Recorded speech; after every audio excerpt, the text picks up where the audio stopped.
Jack Wilson looked up at the big clock in the airport. After 15 hours on planes, he was finally in London. At 45 years old, this was his first trip outside of America. He had saved money for 5 years to make this trip happen. Jack worked as a clerk at a small company in Ohio. His life was simple and a bit boring. This trip was his big adventure. "Welcome to London, sir," said the airport worker as she stamped his passport. Jack couldn't stop smiling. He had dreamed about seeing the royal places, big red buses, and all the famous spots he had only seen on TV. Jack got his bags and found a taxi. The driver was friendly and talked a lot. "First time in London, mate?" he asked. Jack nodded, his face glued to the window as they drove through the city. Everything looked both new and old at the same time. "I can't wait to see the palace and the guards with the big black fuzzy hats," Jack told the driver. "Those guards don't move or smile, right? No matter what people do." The driver looked at Jack in his mirror. "That's right. But don't mess with them. They're real soldiers, not toys for tourists." Jack laughed and said, "Yeah, I've seen videos of people trying to make them laugh. Looks fun." The driver frowned a little but kept driving. Soon they arrived at Jack's hotel. It wasn't fancy, but it was clean and close to many famous places. Jack paid the driver, gave him a big tip, and went inside.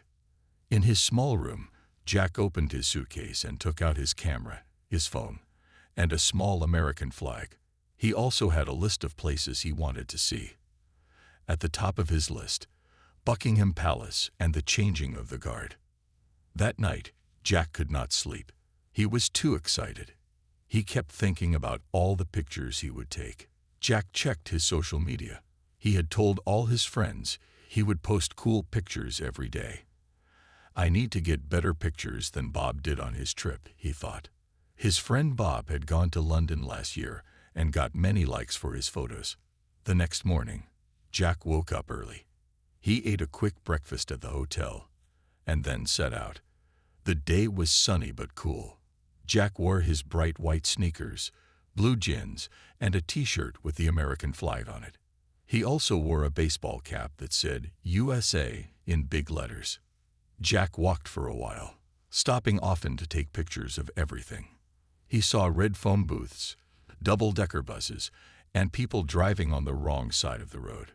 Everything was exciting to him. By noon, Jack reached Buckingham Palace. There were many people there, all waiting to see the changing of the guard.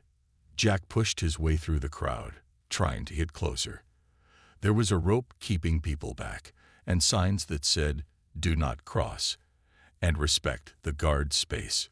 Jack found a spot, but was not happy with it. He could see the guards, but they were too far away for a good picture. He watched as other tourists took photos from behind the rope.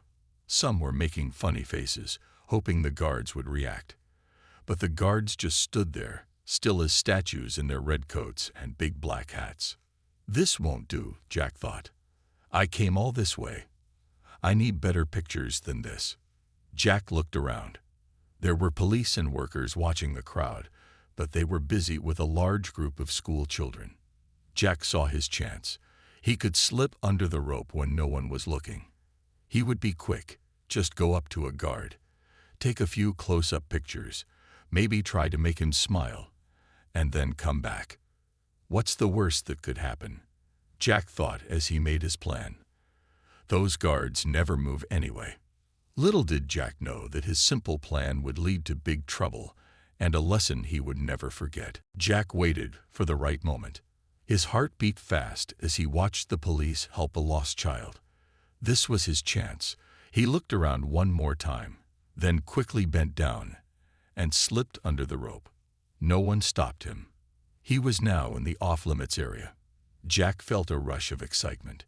He was breaking the rules, but he thought it would be worth it for the great pictures. The guard stood about 20 feet away. He wore the famous red coat and tall black fuzzy hat. His face showed no feeling. His eyes looked straight ahead. Jack walked closer, step by step. He held his phone ready to take pictures. Some people in the crowd noticed what Jack was doing. A woman gasped, A man pointed. A little boy asked his mother, "Can we go there too?" "Look at me, everyone," Jack thought. "I'm going to get the best pictures of all my friends." Jack was now just 5 feet from the guard. He could see the guard's face clearly. Young, maybe 25 years old, with a strong jaw. The guard didn't look at Jack, but Jack could tell the guard knew he was there. Jack started taking pictures, moving around to get different angles. He took selfies with the guard in the background. "Hey buddy, look at the camera," Jack said loudly. The guard didn't move. Not even a blink. By now, many people were watching Jack. Some looked worried. Others took out their own phones to record what was happening. A tour guide was waving at Jack to come back. "Sir, please return behind the rope," the guide called. Jack pretended not to hear. Jack was having too much fun. He stood next to the guard and made a silly face for a selfie. "Come on, man. Just one smile," Jack said. The guard remained still as a statue. Getting bolder, Jack decided to try something he had seen in videos online. He stood in front of the guard and made funny faces, waving his hands, trying to make the guard laugh. Nothing worked. The guard looked through Jack as if he wasn't there. "Maybe I need to try harder," Jack thought. What Jack didn't know was that these guards had strict rules. They were real soldiers, not actors. Their job was serious. They guarded the Queen's home. And they could act if someone interfered with their duty. Jack took out his small American flag and held it up next to the guard for another photo. "USA meets the UK. Say cheese," Jack said loudly. People were now openly staring. Some looked embarrassed for Jack. Others seemed angry at his behavior. A police officer had noticed the situation and was walking quickly toward Jack. But before the officer could reach him, Jack made his big mistake. Just one reaction. "That's all I need," Jack thought. He reached out and lightly touched the guard's sleeve. The reaction was instant and scary. The guard suddenly came to life. He stomped his foot hard on the ground with a loud bang. He turned his head sharply to look directly at Jack. Then, in a voice that boomed across the courtyard, the guard shouted, "Stevie Biaskaki from the Queen's Guard." Jack jumped back, shocked. His phone almost fell from his hand. The crowd went silent for a second, then burst into a mix of gasps, nervous laughs, and whispers. The police officer reached Jack and firmly grabbed his arm. "Sir, you need to come with me right now," the officer said in a serious voice. Jack's face turned bright red. Everyone was staring at him. Some people were recording everything on their phones. Jack's fun moment had turned into something very different. "But I was just," Jack started to say. "No excuses, sir. You've crossed a line." "Literally and figuratively," the officer said, leading Jack away from the guard and toward a small building near the palace gate. Jack looked back at the guard, who had returned to his statue-like position. It was as if nothing had happened. But for Jack, everything had changed. His perfect London trip was about to take a very bad turn. The police officer led Jack to a small building near the palace gates. Jack's legs felt weak. His face was hot with shame. People were still watching him. Some were taking pictures of him being led away. Jack wished he could disappear. Inside the building was a small office. Another officer sat at a desk. The room had plain walls with pictures of the royal family. There was also a board with rules for visitors. "Sit down, please," said the first officer, pointing to a chair. Jack sat. His hands were shaking a little. "Can I see your passport?" the second officer asked. His voice was calm but serious. Jack reached into his pocket and handed over his passport. The officer looked at it and wrote something down. "Mr. Wilson, do you know what you did wrong today?" asked the first officer. Jack tried to smile. "It was just a bit of fun. I wanted a good picture with the guard." The officers didn't smile back. "This is not a joke, sir," said the second officer. "Those guards are active soldiers. They protect the royal family and the palace. They are not there for tourist entertainment. The first officer pointed to a sign on the wall. It showed the rules for visiting the palace grounds. The first rule was, do not cross the barriers. Do not touch or interfere with the guards. Did you see these signs outside? He asked. Jack nodded slowly. Yes, he admitted. But I've seen videos of people doing it online. I thought it was okay. It is never okay, said the second officer firmly. Those videos show people breaking rules too. They are not examples to follow. The first officer took out a form and started to fill it in. Mr. Wilson, we take these matters very seriously. The guards have an important job. When tourists distract them, it makes their job harder and can create security risks. Jack's stomach felt tight. He realized how stupid he had been. Am I going to jail? He asked in a small voice. Not today, said the second officer. But you will receive a fine, and we will keep your information on record. The first officer handed Jack the form. The fine is £250. You can pay it now by card, or within 14 days by mail. Jack took out his wallet with shaking hands. He handed over his credit card. £250 was a lot of money, about $320 in American dollars. It would take a big bite out of his vacation money. While waiting for the payment to go through, the second officer gave Jack a small booklet. This explains proper behavior at royal sites. Please read it. Jack looked at the booklet. On the cover was a picture of a guard and the words, "Respect royal tradition." After Jack paid the fine, the first officer handed him a receipt.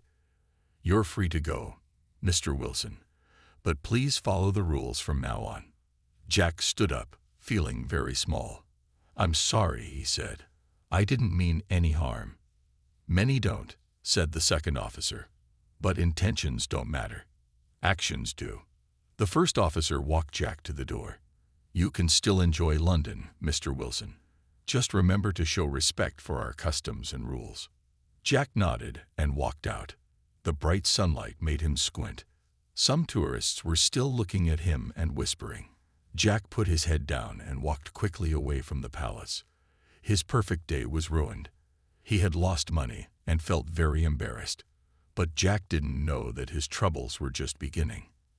As he walked away, Jack didn't notice the many phones still pointed at him. He didn't know that videos of his mistake were already spreading online. He didn't know that by evening, thousands of people would see what he had done. Jack just wanted to get back to his hotel and hide. He felt a deep pit in his stomach. What had started as a fun idea for some cool pictures had turned into the worst moment of his vacation. And soon, it would get even worse. Jack walked quickly back to his hotel. He kept his head down and didn't look at people. His chest felt tight. The fun day he had planned was now ruined. His wallet was £250 lighter, and his pride was hurt. At the hotel, Jack went straight to his room. He threw his backpack on the bed and sat down heavily in the chair by the window. For a long time, he just stared out at the London streets below. People walked by, happy and free, while he felt trapped by shame. I should call Mom and tell her what happened, Jack thought. But he couldn't face it yet. His mother had always told him to be respectful when visiting other places. She would be very disappointed. Jack turned on the TV to take his mind off things. He flipped through channels until he found a new show. And then his heart stopped. There on the screen was a picture of him. Under the picture were the words, "Tourist troubles at the palace." No, no, no, Jack whispered. He turned up the volume. A tourist caused a scene at Buckingham Palace today, said the newslady. The American man crossed the barrier and bothered a Queen's Guard, even touching the guard's uniform. The man was removed by police and fined. Videos of the incident are now spreading online. The TV showed a video of Jack crossing the rope. Then it showed him making faces at the guard. Finally, it showed the guard shouting at him and Jack being led away. Jack's face was clearly visible. Anyone who knew him would recognize him. Jack's phone buzzed in his pocket. With shaking hands, He took it out. There were many messages. His friend Tom had sent, "Dude, is that you on the news?" His sister had sent, "Jack, call me now." There were also messages from people he barely knew. Jack opened his social media app. His heart sank even more. Someone had shared a video of him, and it already had thousands of views. People were writing mean comments. Typical rude American tourist. No respect for other countries. What was he thinking? This is why people don't like American visitors. Jack threw his phone on the bed and put his hands over his face. This was a nightmare. He had become famous for all the wrong reasons. Just then, his phone rang. It was his boss from work. With a heavy heart, Jack answered. "Jack, what on earth have you done?" His boss asked. He didn't sound happy. "You've seen it," Jack asked quietly. "Everyone has seen it," his boss said. "It's all over the internet. People are sharing it in the office. You're representing our company on this trip, Jack. This looks very bad for us." Jack hadn't thought about that. His company had given him extra vacation days for this trip. He had told everyone he would make them proud. Now he had done the opposite. "I'm sorry," Jack said. "It was a stupid mistake." "Well, we need to talk when you get back," his boss said. "This is not the kind of attention we want." After hanging up, Jack lay on his bed and stared at the ceiling. His dream vacation had turned into a public shame show. His face was all over the news and internet. His job might be in trouble, and all because he wanted a better picture than his friends. The next few hours were painful. Jack's phone kept buzzing with messages. Some were from friends asking if he was okay. Others were from strangers who had found his social media page. Some messages were mean. Some were laughing at him. A few people even sent threats. How did they find me so fast? Jack wondered. Then he realized. He had posted many pictures of his trip. He had tagged his location. He had made it easy for people to connect the man in the video to his real name and life. As evening came, Jack felt hungry but was afraid to go out. What if people recognized him on the street? What if someone said something to him? He decided to order room service instead. When the hotel worker brought his food, Jack thought the man looked at him strangely. Did he recognize Jack from the news? Jack's London adventure was turning into something very different from what he had planned. And there were still many days left of his vacation. Jack woke up the next morning feeling tired. He had not slept well. Bad dreams about angry crowds and shouting guards had filled his night. He checked his phone. There were even more messages now. The video had spread even further. Jack had planned to visit the Tower of London today. He had been excited about seeing the crown jewels and the famous ravens. Now he wasn't sure if he should go out at all. What if someone recognized him? After a long shower, Jack decided he couldn't hide in his room for the rest of his trip. He had paid a lot of money to see London. He would go out, but he would try to look different. Jack put on a hat he had bought as a souvenir. He also wore sunglasses, even though the day wasn't very sunny. He hoped these would hide his face a bit. He left the hotel quickly, keeping his head down. On the subway train to the Tower of London, Jack felt like everyone was looking at him. A woman across from him kept glancing his way. Was it because she recognized him? Or was Jack just being paranoid? At the Tower of London, Jack joined a tour group. The tour guide was a friendly older man named Bill. As Bill led the group through the old stone buildings, he told stories about kings and queens, prisoners and ghosts. For a while, Jack almost forgot about his problems. The tower was amazing. The walls were so thick. The rooms were full of history. The crown jewels shined brightly in their glass cases. Then, during a quiet moment, Bill the tour guide said, "And remember, folks, always respect the rules at historic places. Unlike a certain American tourist yesterday who caused quite a scene at the palace." Some people in the group laughed. Jack's face went hot. He pulled his hat lower and pretended to tie his shoe. Did Bill know who he was? Probably not. But the joke still hurt. After the tour ended, Jack found a quiet bench in a corner of the tower grounds. He sat alone, watching other tourists take pictures and laugh together. He felt very lonely. Jack checked his phone again. The news was even worse now. Someone had made a meme of him. It showed his face with the words "Royal Fool" written across it. It had been shared thousands of times. Jack's sister had called 3 times. His mother had sent worried messages. Even his ex-girlfriend had texted to ask if he was the palace idiot everyone was talking about. As Jack sat there feeling sorry for himself, a young woman sat down on the other end of his bench. She was looking at her phone and laughing. Jack glanced over and saw she was watching a video. His video. "Can you believe this guy?" the woman said to her friend, who stood nearby. "What kind of person thinks it's okay to mess with the guards?" Jack quickly got up and walked away. His cheeks burned with shame. The woman had no idea she had just shown his video to the very person in it. Jack decided to skip the rest of his plans for the day. He just wanted to go back to his room. On the way out of the tower, he passed a gift shop. In the window was a row of toy guards, just like the one he had bothered. Jack stopped and looked at the toys. Each one had the same straight face, the same red coat, the same tall black hat.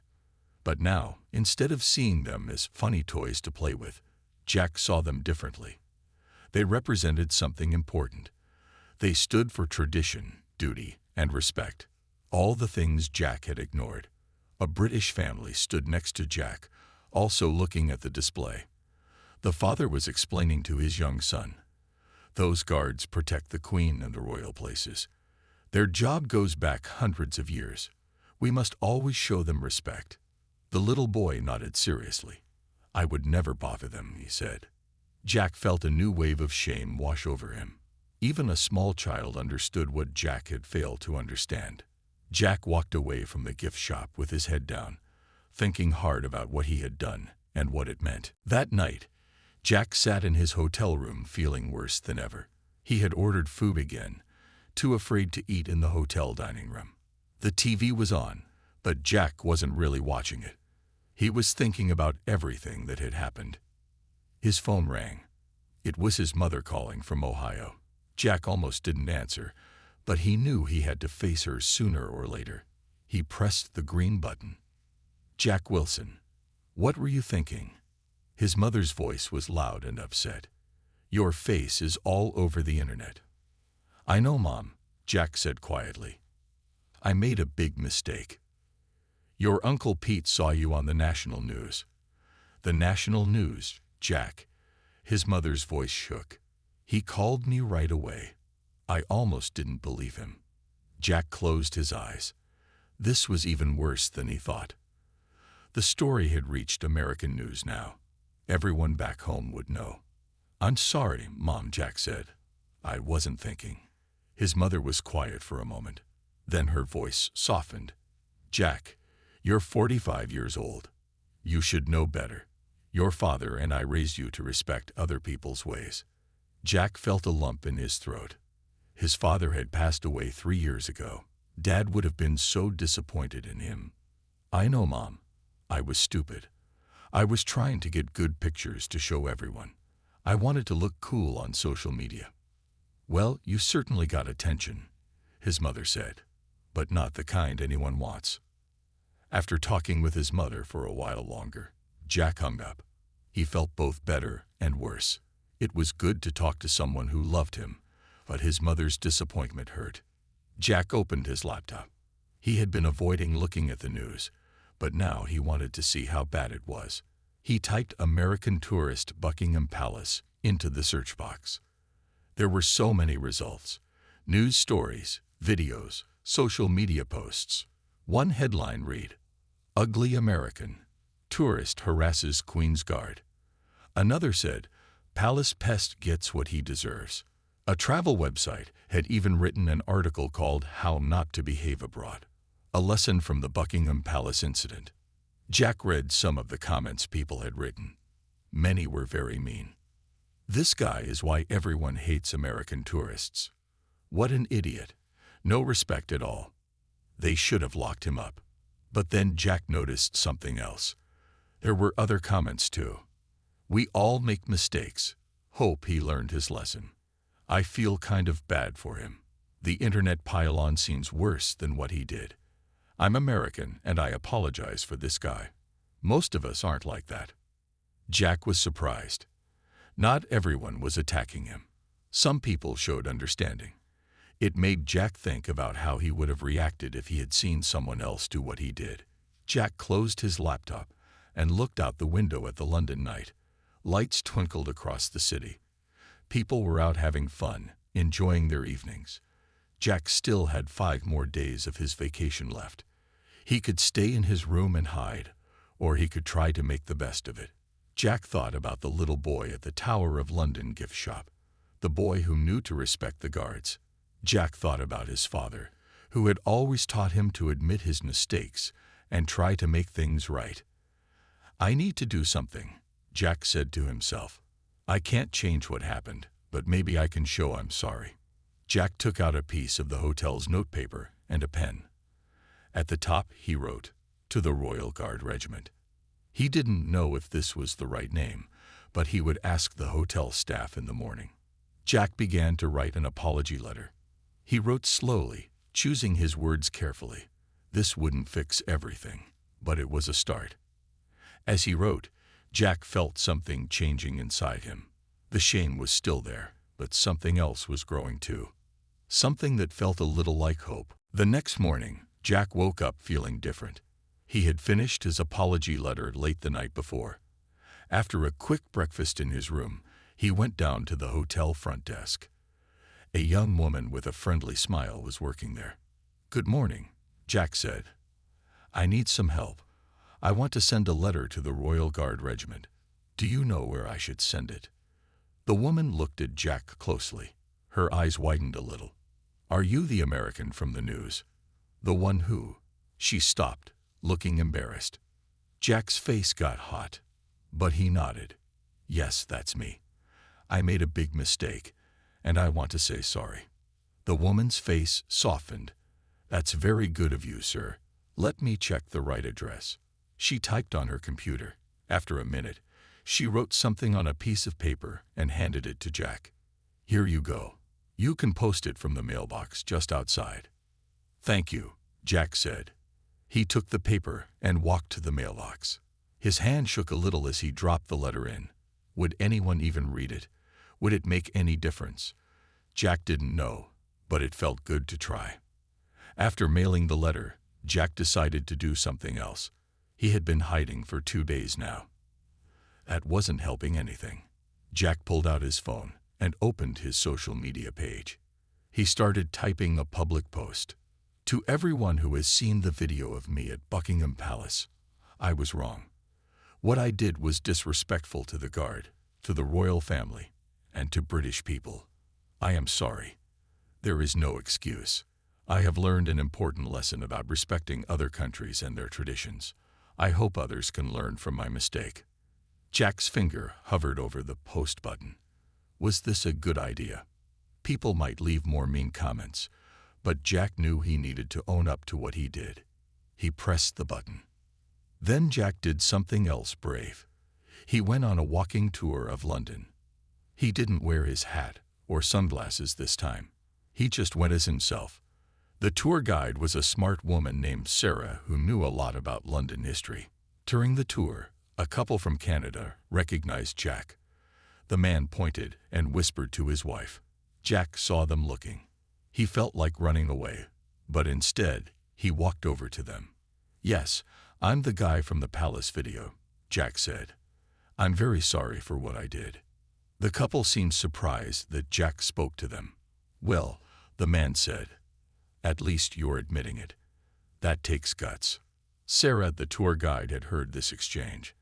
At the next stop, she said something that surprised Jack. "Everyone, we have someone special on our tour today," she said, looking at Jack. "This gentleman learned the hard way about respecting our royal traditions." Some people gasped as they recognized him. "But he's here, learning about our history and culture the right way now. That takes courage." Jack didn't know where to look. His face felt on fire. But then something amazing happened. An older British man in the group stepped forward and shook Jack's hand. "Good for you, young man," he said. "Owning up to mistakes. That's the proper thing to do." One by one, other people in the tour group nodded or said kind words. They didn't all forgive Jack, but they respected that he was trying to make things right. By the end of the tour, Jack felt lighter somehow. The shame was still there, but it was changing into something else. A kind of lesson, a story he would carry with him forever. That evening, Jack checked his social media post. It had hundreds of comments. Some were still mean, but many were supportive. Everyone makes mistakes. Not everyone has the courage to admit them. This is how you respond to messing up. Take note, Internet. Respect for owning it, man. Jack smiled for the first time in days. Things were still bad, but maybe they were starting to get a little better. 3 days later, Jack felt much better. His time in London was almost over. He would fly home tomorrow. These last few days had been different from what he had planned, but not all bad. After his public apology, things had changed. People still recognize him sometimes, but the angry looks were less common now. Some people even came up to him to say they respected his honesty. A few tourists had asked to take pictures with him, which felt strange to Jack. This morning, Jack was eating breakfast in the hotel dining room. He was no longer afraid to be seen. As he ate his eggs and toast, a hotel worker came to his table. "Mr. Wilson, there's a phone call for you at the front desk," the worker said. Jack was surprised. Who would call him at the hotel? He walked to the front desk and took the phone. "Hello, this is Jack Wilson," he said. "Mr. Wilson, good morning," said a man with a deep British voice. "My name is Captain Thomas Blackwood of the Royal Guard Regiment. I received your letter yesterday." Jack's heart beat faster. The guard captain had called him. "Thank you for calling, sir. I'm very sorry for what I did." "Yes, your letter made that clear," Captain Blackwood said. "It was well written. Very sincere.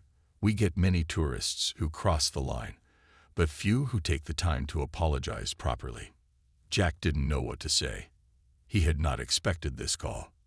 "Mr. Wilson, I understand you're leaving London tomorrow," the captain continued.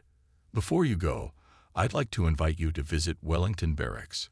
That's where our guards train and prepare. We're hosting a small public education event today. I think it would be good for you to come." Jack couldn't believe what he was hearing. "You want me to come? After what I did?"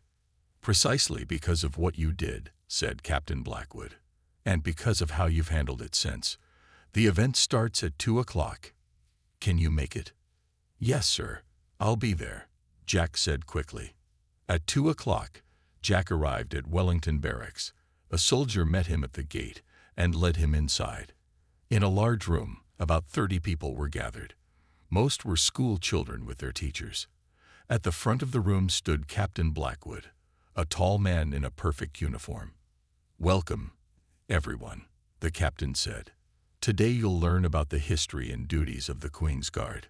The presentation was very interesting. Captain Blackwood showed pictures and old uniforms. He explained how the guards train and why their job matters. The children asked many questions. Jack sat quietly in the back, listening carefully. Near the end, Captain Blackwood looked directly at Jack. "We have a special guest today," he said. "Mr. Wilson here had an unfortunate encounter with one of our guards recently." All heads turned to look at Jack. The children's eyes were wide with curiosity. Jack felt his face grow hot. "Mr. Wilson, would you mind coming up here?" the captain asked. Jack walked slowly to the front of the room. His legs felt shaky. "Would you tell these students what happened?" Captain Blackwood asked. Jack took a deep breath and looked at the young faces watching him. "I did something very disrespectful," he began. "I crossed the barrier at Buckingham Palace and bothered a guard. I touched his uniform and tried to make him react.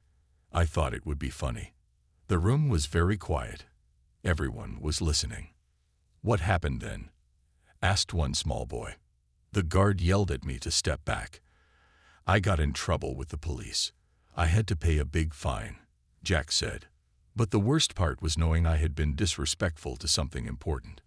These guards protect the Queen and stand for hundreds of years of tradition. I didn't show proper respect. Captain Blackwood nodded. Thank you, Mr. Wilson. It takes courage to admit mistakes. As Jack walked back to his seat, the children and their teachers clapped politely. Jack felt strange. He had come to London wanting to be noticed. Now he was noticed for all the wrong reasons. But somehow, this moment felt better than any picture or social media post could have been. After the presentation ended, Captain Blackwood took Jack on a small tour of Wellington Barracks.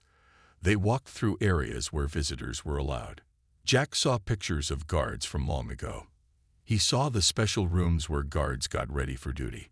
Everything was clean and perfect. Our guards train very hard, Captain Blackwood explained. They stand for 2 hours at a time without moving. They practice for months to learn the proper way to stand, march, and perform their duties. Jack listened with new respect. I never thought about how hard their job is, he said. I just saw them as tourist attractions. Many people make that mistake, the captain said. That's why education is important. At the end of the tour, a young guard in training approached them. He was wearing a practice uniform, not the famous red coat. Sir, the young man said to the captain, is this the American from the video? Captain Blackwood nodded. Yes, Private Hughes. This is Mr. Wilson. Private Hughes looked at Jack. Sir, I just wanted to say, it was my cousin who was on duty that day, the guard you approached. Jack felt his stomach drop. Oh, I'm very sorry. I hope he wasn't in any trouble because of me. Private Hughes shook his head. No, sir. He did his job exactly as he was supposed to. But I wanted to thank you for your apology. Not many would do that. Jack shook the young guard's hand. I learned an important lesson that day. That night, Jack packed his bags for his flight home. His vacation had been nothing like he expected. He had seen many beautiful places in London, but the most important things he learned had nothing to do with famous buildings or tourist spots. As Jack folded his clothes, his phone rang. It was his boss again. Jack, I've been seeing your posts online, his boss said. The apology, the visit to the barracks. That took guts. Thank you, sir, Jack said. I'm sorry if I embarrassed the company. Well, it wasn't great at first, his boss admitted, but the way you handled it after, that showed character. In fact, I have a proposal for you. Jack listened as his boss explained. The company wanted Jack to give a talk to employees about his experience, about respecting other cultures when traveling for business, about owning up to mistakes.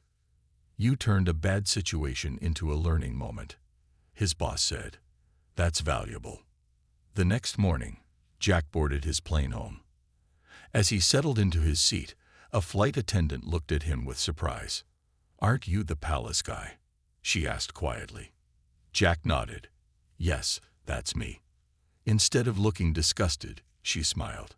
My kids' school showed your talk with the captain. It was really good.